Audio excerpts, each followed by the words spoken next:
story is an invitation to step into a story realm and look through different lenses. See the glasses, the love glasses, the star-shaped glasses, the integration glasses. I write bedtime stories for children and waking up stories for parents and their playful selves. And waking up in the sense that we are creators and we don't only need to perpetuate what's already there, but we have the possibility, as if playing with clay, to model the reality we want to live in. So what stories do we tell ourselves about the world, and what stories we pass on to our children are essential, which is why the Imagine Creatively story realm invites to fairy tale play. Step into the story and make it true for you. You know, how would we look at a certain situation when we have an issue? And it is an opportunity to bring peace education more mainstream, because this question of how to live a life in harmony with self, others, and nature is the task of peace education widely.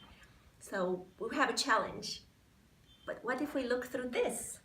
How would we react? How would we connect to each other? How do we reconcile opposites?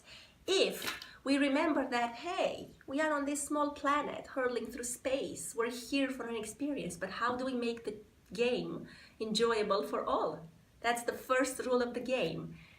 So there's lots of parties, but we all come together. I mean, this is a home for all of us. Can we just have fun? How can we have fun? So this is an opportunity to enter the story, ask meaningful questions, be critical and constructive about what is going on, and pay attention to what are the messages, what are the values, what are the practices we can engage in as families with our children that are wholesome, that lead to a joyful life, that do take care of the whole web of relationships that we live in. So my themes for Imagine Creatively stories range from sustainable gardening and permaculture to whole nutrition. What do we put on the table for our children when we start being aware that what we put in feeds not only our body but our soul? How do we feed our relationships? How do we take care of each other?